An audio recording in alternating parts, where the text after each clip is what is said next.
मैं डॉक्टर सतीश दुबे आज एक टॉपिक साम्राज्यवाद के साथ आपके साथ आया हूं। साम्राज्यवाद एक शब्द में कहें तो अपने साम्राज्य का विस्तार, एक राज्य का अपने क्षेत्र का विस्तार करना, अपने साम्राज्य को बढ़ाना, उसे मजबूत करना, उसका विस्तार करना साम्राज्यवाद है। अपने साम्राज्य को वृद्धि कर लेना, और यह विचारधारा बहुत प्राचीन काल से रही है। उद्देश्य अलग अलग समूहों में अलग अलग उद्देश्य हो सकता है, लेकिन इसका जो सबसे बड़ा उद्देश्य है वो है शोषण। अब वो शोषण चाहे आर्थिक हो, राजनीतिक हो, सैनिक, जैसा भी हो, लेकिन शोषण। एक साम्राज्यवादी राज्य अपना लाभ प्राप्त करने के लिए ऐसा करता है। और भी बहुत सारे कारण हैं जिसकी मैं चर्चा करूंगा। तो साम्राज्यवाद यानी इंपीरियलिज्म का अर्थ है, इंसाइक्लोपीडिया के अनुसार साम्राज्यवाद उस नीति का नाम है जिसका उद्देश्य साम्राज्य का निर्माण करना, उसका संगठन करना तथा संरक्षण करना होता है। तो इंसाइक्लोपीडिया के अनुसार साम्राज्यवाद उस नीति का नाम है जिसका उद्देश्य साम्राज्य का निर्माण करना, पहला कि साम्राज्य का निर्माण करना, उसका संगठन करना और उसका संरक्षण करना।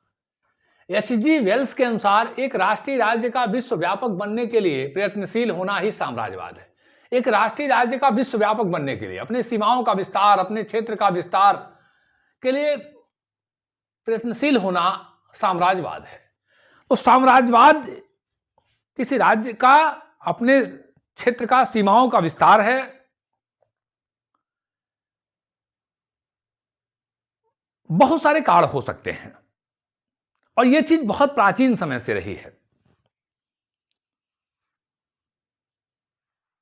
कभी कभी आर्थिक कारणों से,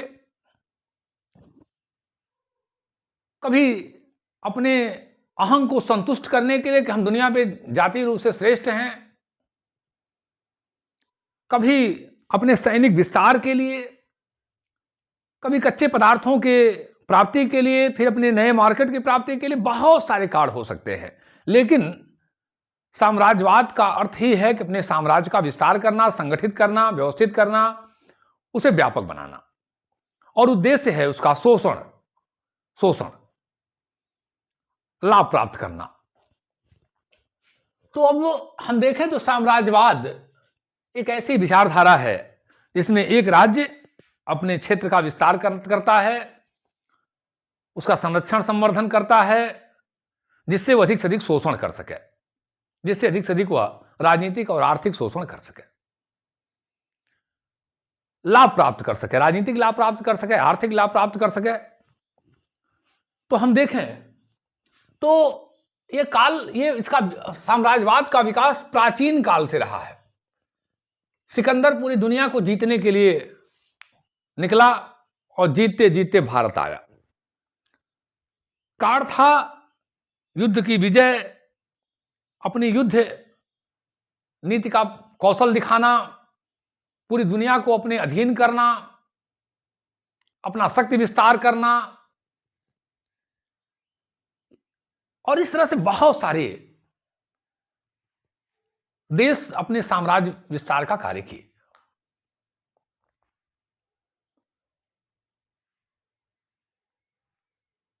भारत के महान शासक चंद्रगुप्त मौर्य ने भी अपने साम्राज्य का विस्तार किया, साम्राज्यवाद की व्यवस्था दी। उनका भी क्षेत्र बहुत दूर तक फैला। आज जो हम ईरान वगैरह की चर्चा करते हैं, सब उनके क्षेत्र में शामिल रहे। हम मध्यकाल की बात करें तो मध्यकाल में भी इसका बड़ा विस्तार रहा, और इसका उद्देश्य धार्मिक रहा, मुख्य रूप से धार्मिक। अपने धर्म के प्रचार प्रसार के लिए यूरोपीय शक्तियां पूरी दुनिया पर को अपने अधीन करने के लिए व्याकुल हो उठे। बड़ा उद्देश्य था उनका धार्मिक, और भी उद्देश्य था, ऐसा नहीं कि एक उद्देश्य लेके आएंगे, लेकिन सबसे बड़ा उद्देश्य था धार्मिक, अपने धर्म के प्रचार प्रसार के लिए। हम आधुनिक काल में देखें तो आधुनिक काल में यूरोप में औद्योगिकरण से शुरू होता है। धीरे धीरे उद्योगों का विकास हुआ, विशेष रूप से फ्रांस में, ब्रिटेन में। इन औद्योगिक विकास ने उनके यहाँ बहुत बड़े पैमाने पर पूंजी पैदा किया, नए नए आविष्कार आए, बड़े पैमाने पर उत्पादन हुए। उन उत्पादन को खपाने के लिए उनको नए मार्केट चाहिए थे, नए बाजार चाहिए थे, उनको सस्ता माल चाहिए थे। व्यापार के लिए पूरी दुनिया में निकले। भारत भी व्यापार के लिए ही आए थे और एक छोटी सी तंबू लगाने की मांग किया था, और वो तंबू इतना बड़ा निकला कि पूरा देश भी उससे कम पड़ने लगा। और यहां की परिस्थितियों का लाभ उठा करके फिर और लाभ लिया और शोषण किया, लेकिन आए थे व्यापार के लिए। फिर बहुत सारे का एक दूसरे से संघर्ष शुरू हुआ, क्योंकि डच भी आ गए, पुर्तगाली आ गए, स्पेनिश आ गए, फ्रांसीसी आ गए, ब्रिटिश आ गए, तो उनमें आपस में संघर्ष हुआ।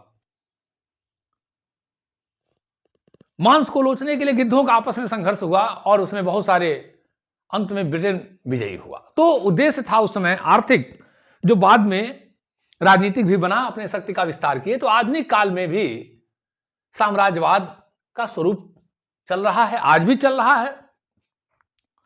आज प्रत्यक्ष रूप से किसी राज्य को अपने नियंत्रण में ले लेना एक असंभव सा है। विश्व जनमत है, संयुक्त राष्ट्र संघ है, बहुत सारा समस्या है, लेकिन उसके बावजूद भी आधुनिक समय में भी आर्थिक साम्राज्यवाद, राजनीतिक साम्राज्यवाद, अप्रत्यक्ष रूप से उस पर अपना संरक्षण कर लेना। राजनीतिक में दो रूप ज्यादा काम कर रहे हैं। एक तो अपने वहां उस राज्य में अपनी सेना, अपने अड्डे, अपना व्यापार के लिए उसे मजबूत कर देना। दूसरा, अपने मनपसंद की कठपुतली सरकारें वहां बनवा देना। और आर्थिक तो खूब चल रहा है, उसका तो खूब झमाझम चल रहा, कोई दिक्कत ही नहीं है। अमेरिका रसा कुछ कमजोर हुआ तो चाइना बहुत तेज बढ़ा। और आज के इस साम्राज्यवाद को डॉलर साम्राज्यवाद कहा जाता है। डॉलर साम्राज्यवाद, धन से साम्राज्य की स्थापना, अपने मनपसंद उन देशों से अपनी शोषण व्यवस्था को तय कर लेना, कुछ पैसे का लालच देके, रक्षा सुरक्षा का लालच देके। और एक और चला है सांस्कृतिक साम्राज्यवाद। सांस्कृतिक सहयोग के नाम पर, आर्थिक सहयोग के नाम पर, ये दो तरह के साम्राज्यवाद का स्वरूप ज्यादा तेज चला है। इसके साथ साथ राजनीतिक साम्राज्यवाद तो है ही है, पर्दे के पीछे से कुछ राजनीतिक रियायतें प्राप्त कर लेना, अपने गठबंधन में शामिल कर लेना, अपने मनपसंद कठपुतली सरकारें बनवा देना। तो ये साम्राज्यवाद का ये भयानक रूप आज भी जारी है, खूब जारी है, बस केवल उसका स्वरूप बदल गया है, केवल स्वरूप बदल गया है। और नए रूप में और भयावह स्वरूप लेता जा रहा है, क्योंकि ये और कठिन चीज है। तो आज साम्राज्यवाद अपने नए स्वरूप में है, जिसे हम आर्थिक साम्राज्यवाद, सांस्कृतिक साम्राज्यवाद के रूप में देख सकते हैं। तो ये बहुत सारे कारण हैं। कभी कभी जातीय श्रेष्ठता इतनी उग्र हो जाती है, राष्ट्रवाद की भावना इतनी प्रबल हो जाती है कि उस सैनिकवाद में बदल जाती है। हम जातीय रूप से श्रेष्ठ हैं। फिर यह होने लगता है कि जैसे हिटलर ने कहा कि हम दुनिया में सर्वश्रेष्ठ जाति हैं, हम दुनिया पे शासन करने के लिए आए हैं, गुलाम रहने के लिए नहीं। और जनवरी 1933 में इस नारे के साथ जर्मनी में स्थापित हुआ। मुसोलिनी अक्टूबर 1922 में आया, हम इटली के लोग, इटालियन पूरी दुनिया में सर्वश्रेष्ठ जाति हैं। जाति अहंकार, जाति उत्कृष्टता, नस्ली उत्कृष्टता।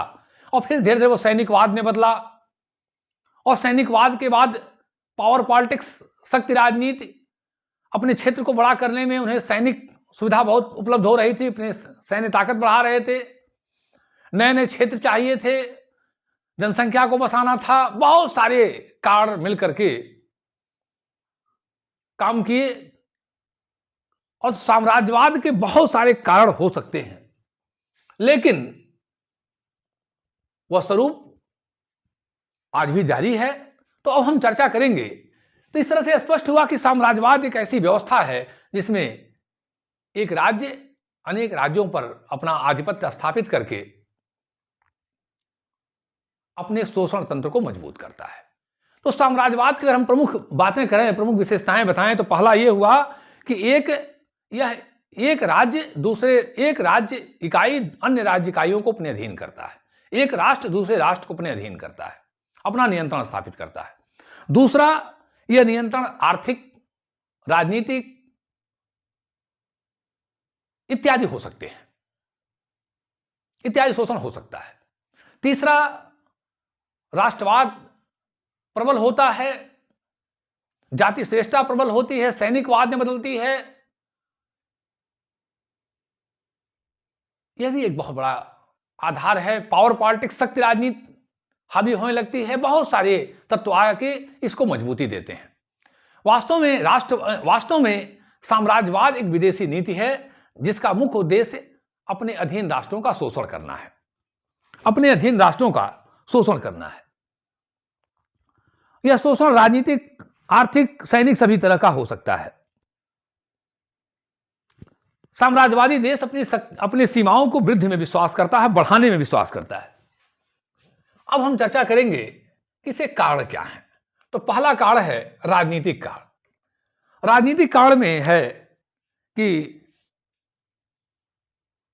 अपनी श्रेष्ठ बनने की इच्छा,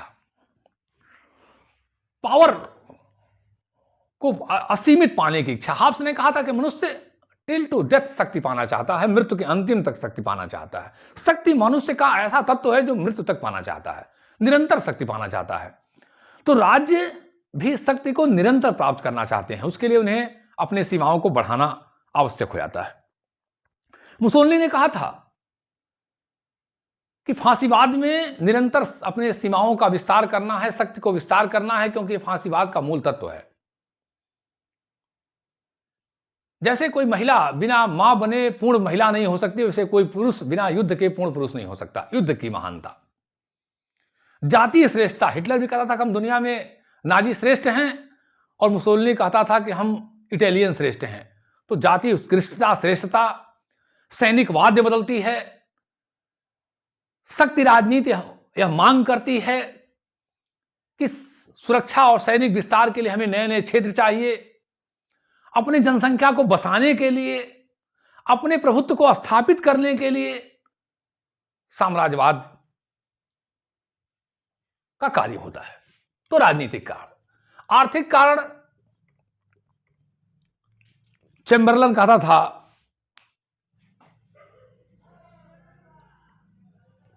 कि साम्राज्यवाद का मुख्य कारण आर्थिक है। आर्थिक कारण अपने साम्राज्यवादी देशों में बहुत बड़े पैमाने पे आर्थिक विकास हुआ। नए नए फैक्ट्रियों, कारखानों में। यूरोप में आप देखें तो औद्योगिक क्रांति ने 16वीं शताब्दी समाप्त होते होते पूरे यूरोप में औद्योगिक क्रांति की धूम मच गई। बड़े पैमाने पे वस्तु उत्पादित हुए। इन वस्तुओं को खपाने के लिए दुनिया में मार्केट चाहिए था।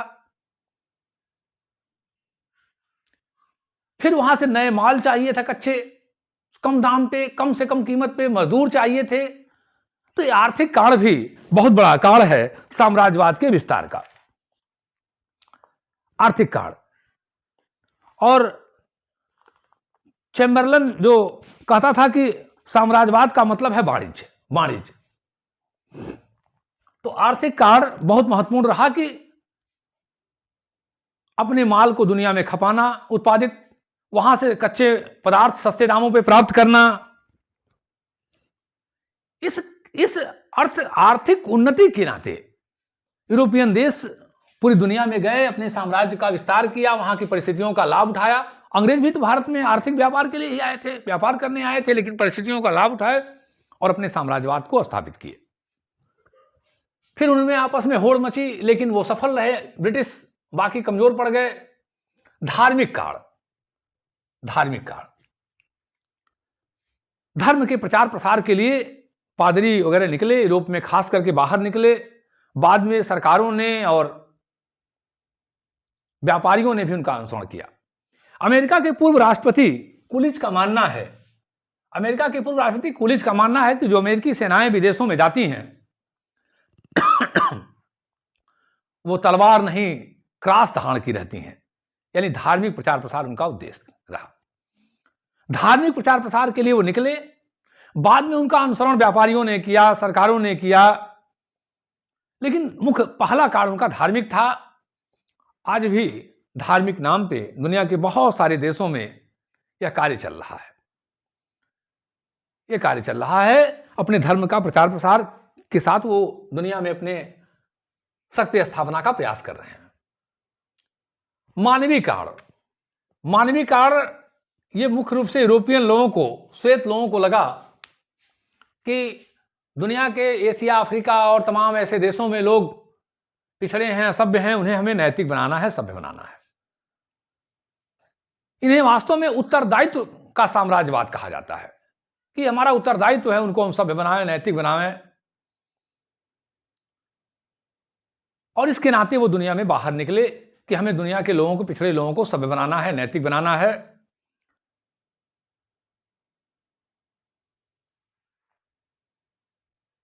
हम श्वेत लोगों की जिम्मेदारी है कि दुनिया के पिछड़े लोगों पे, एशियाई और अफ्रीकन लोगों पे और तमाम ऐसे पिछड़े क्षेत्र हैं, उनके लोगों को सभ्य बनाना है। इस नाते वो निकले और धीरे धीरे उनके साम्राज्य का विस्तार हुआ। व्हाइट मैन बर्डर कहा जाता है, व्हाइट मैन बर्डर।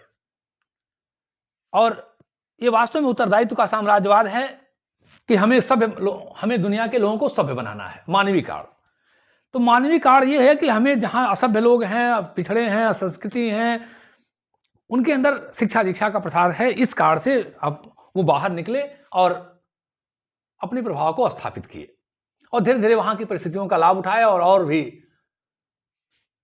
अपने तंत्र स्थापित किए।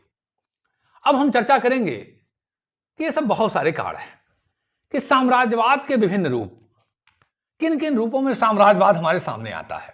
तो पहला है अधीनस्थ राज्य। एक अधिपति राज्य अन्य राज्यों को अपने अधीन कर लेता है। एक अधिपति राज्य अन्य राज्यों को अपने अधीन कर लेता है, वहां अपने तरह के शासन सत्ता स्थापित करता है, जैसा कि अंग्रेजों ने भारतवर्ष में किया। दूसरा उपनिवेश। उपनिवेश का अर्थ होता है कि एक अधिपति राज्य दूसरे राज्य पर अपना आधिपत्य तो स्थापित करता है, परंतु वहां आंतरिक मामलों में कुछ छूट देता है, आंतरिक चीजों में कुछ ढील देता है।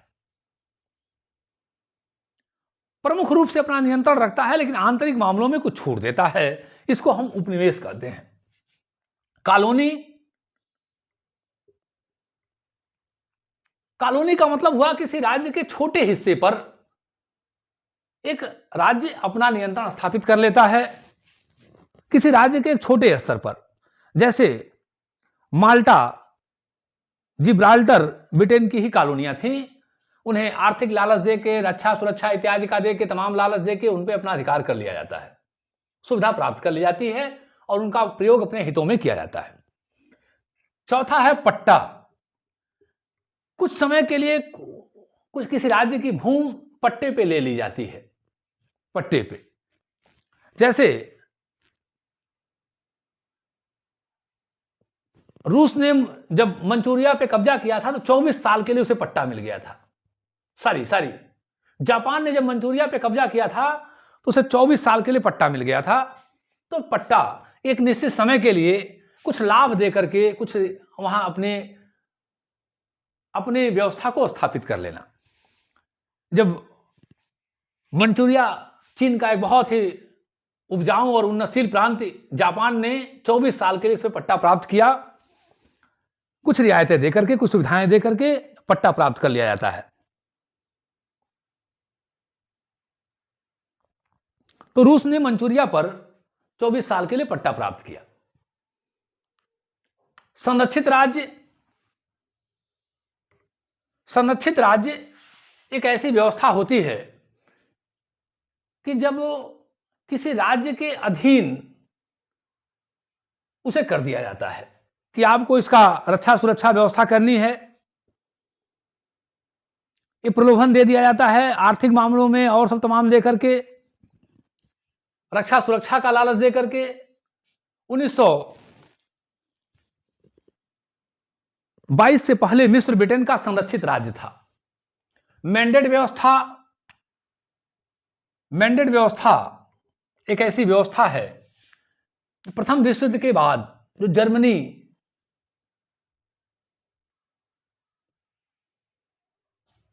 तुर्की इत्यादि के जो अधीन प्रदेश थे उनको लेकर के विजेता देशों को दे दिया गया संयुक्त राष्ट्र संघ की तरफ से कि आप इन पर यहाँ के लोगों के का सभ्यता संस्कृति इत्यादि ठीक करें, विकसित करें, और जब ये उस लायक हो जाएं तो इन्हें स्वतंत्र कर दिया जाए। ये मैंडेट व्यवस्था है। मैंडेट व्यवस्था में सीरिया, लेबनान, इराक ऐसे ही अवस्थाओं में रहे वो। आर्थिक नियंत्रण, आर्थिक नियंत्रण एक राज्य का दूसरे राज्य पर अपने बैंकर्स वगैरह, बैंक और अन्य आर्थिक तत्वों के द्वारा नियंत्रण स्थापित कर लिया जाता है। उन्हें कुछ सुविधाएं, कुछ रियायतें दी जाती हैं और ये व्यवस्था किया जाता है कि अपने हित में वो कार्य करें। तो एक राज्य दूसरे राज्य को कुछ सुविधाएं, कुछ रियायतें दे करके उन पे अपना आर्थिक नियंत्रण अपने बैंकर्स वगैरह के माध्यम से स्थापित कर लेते हैं। संयुक्त नियंत्रण, कई राज्य मिलकर करके किसी राज्य पर अपना अधिकार कर लेते हैं और उसका लाभ उठाते हैं, वो उन्हें कुछ रियायतें दे देते हैं। सूडान पर इंग्लैंड और फ्रांस का नियंत्रण ऐसा ही एक उदाहरण रहा, संयुक्त नियंत्रण। प्रभाव क्षेत्र, कुछ रियायतें देकर के, आर्थिक, सैनिक इत्यादि का कुछ लाभ देकर के, कुछ व्यापार इत्यादि से संबंधित अपना लाभ के लिए, सैनिक सहायता के लिए कुछ अपना नियंत्रण स्थापित कर लिया जाता है, जिसे हम प्रभाव क्षेत्र कहते हैं। एक राज्य दूसरे राज्य पर अपने आर्थिक व्यापार के लिए, सैनिक इत्यादि की सहायता के लिए अपना कुछ नियंत्रण स्थापित कर लेता है, जिन्हें हम प्रभाव क्षेत्र कहते हैं। प्रभाव क्षेत्र का उद्देश्य होता है कि ये प्रादेशिक न हो के मुख्यतः व्यापार या सैनिक सहायता से संबंधित होता है। ये भी साम्राज्यवाद का एक रूप है। खुले या बंद द्वार की नीति, खुले या बंद द्वार की नीति, इसके माध्यम से ये ऐसी व्यवस्था की जाती है कि किसी राष्ट्र में, किसी राज्य में कौन सी, खुले का मतलब होता है कि सबके लिए खुला व्यापार कर दिया जाए। ये औपनिवेशिक देश, जहां ये साम्राज्यवादी देश जिन राज्यों पर अपना अधिकार स्थापित करते हैं, वो शर्त लगा देते हैं कि इतने लोगों के लिए आपको व्यापार खोल देना है, इतने लोगों के लिए आप कोई भी नियंत्रण स्थापित नहीं करेंगे, व्यापार करने की पूरी इनकी छूट होगी।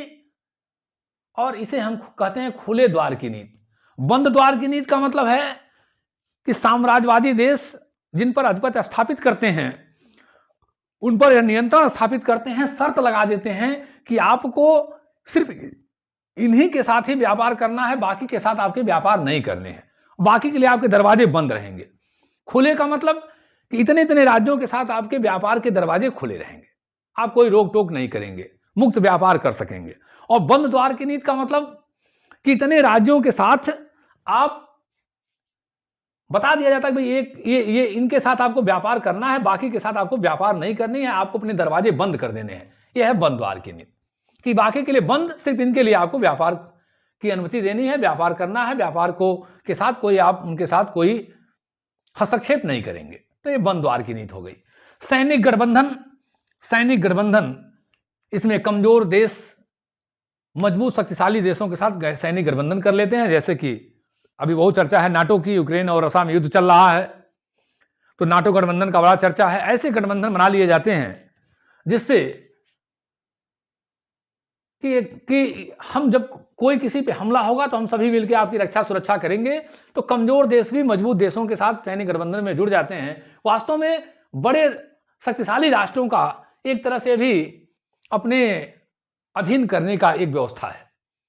तो यह हुआ साम्राज्यवाद के विभिन्न रूप, साम्राज्यवाद के विभिन्न रूप। अब हम चलते हैं साम्राज्यवाद संबंधी सिद्धांत की तरफ, कि साम्राज्यवाद संबंधी सिद्धांत, साम्राज्यवाद को लेकर के जो सबसे पहली विचारधारा है वो है मार्क्सवादी सिद्धांत। मार्क्स का मानना है कि आर्थिक परिस्थितियां समाज को तय करती हैं। एक समय था जब मैंने बहुत पहले वीडियो में चर्चा किया था मार्क्सवादी सिद्धांत में आदिम साम्यवादी व्यवस्था, फिर दास युग, सामंतवादी युग, फिर पूंजीवादी युग। तो पूंजीवादी युग में बड़े पैमाने पर पूंजी का निर्माण होता है, बड़ी बड़ी फैक्ट्रियां, कारखाने लगते हैं। पूंजीपति को अपने माल खपाने के लिए नए नए मार्केट चाहिए, सस्ता माल चाहिए, कच्चा पदार्थ चाहिए। इस नाते दुनिया के बाजारों की तरफ हो जाता है। यानी आर्थिक परिस्थितियां पूंजीवाद की को मजबूत करती हैं, पूंजीवाद का मार्गदर्शन करती हैं, पूंजीवाद का विस्तार करती हैं। और फिर दुनिया की मंडियों में जब पहुंचते हैं तो वहां बहुत सारे पूंजीवादी देश पहुंचे रहते हैं। फिर उनमें आपस में युद्ध होता है, संघर्ष होता है। जो शक्तिशाली होगा वो विजयी होगा। तो मार्क्स का मानना है कि आर्थिक जो उन्नति है, जो पूंजीवाद में पूंजीपति दिन रात अतिरिक्त मूल्य के माध्यम से, अतिरिक्त मूल्य हम कभी फिर आपको बताएंगे, निरंतर मुनाफा कमाता है, बड़ी से बुरी पूंजी बहुत बड़ा संपदा इकट्ठा करता है, नई नई फैक्ट्रियां, कारखाने लगाता है, इनको खपाने के लिए दुनिया के मार्केट में जाता है। वहां से फिर कच्चे माल चाहिए सस्ते दाम पे, मजदूरों का शोषण करना है, सरबराह का शोषण करना है। इसके माध्यम से वो साम्राज्यवाद का विस्तार करता है, दुनिया की मंडियां खोजता है, फिर वहां की परिस्थितियों का लाभ उठाता है, अपने अन्य शोषण का भी माध्यम बनाता है। और पूंजीवादी व्यवस्था में जल्दी ही मजदूरों को मालूम हो जाता है कि जो हमारे देश के पूंजीपति हैं ये हमारे लिए बहुत घातक हैं। हमारे सबसे बड़े दुश्मन विदेशी नहीं है, बल्कि हमारे देश के अपने पूंजीपति हैं। ये मजदूरों को जल्दी ज्ञान हो जाता है, सरबराह को जल्दी ज्ञान हो जाता है। इसी नाते मार्क्स ने कहा था कि दुनिया के सरबराह एक हो, दुनिया के मजदूरों एक हो। तुम्हें खोने के लिए सिर्फ गुलामी की बेड़ियां और पाने के लिए पूरा संसार है। और फिर वो सरबराह एक होकर के पूंजीपतियों का विनाश करते हैं। तो ये मार्क्सवादी सिद्धांत है कि साम्राज्यवाद को बनाने में ये आर्थिक जो तत्व हैं ये जिम्मेदार हैं, जो बड़े पैमाने पे पूंजीपति इकट्ठा करता है। अब इस सिद्धांत की बहुत सारी आलोचनाएं हैं। कुछ लोग कहते हैं कि भाई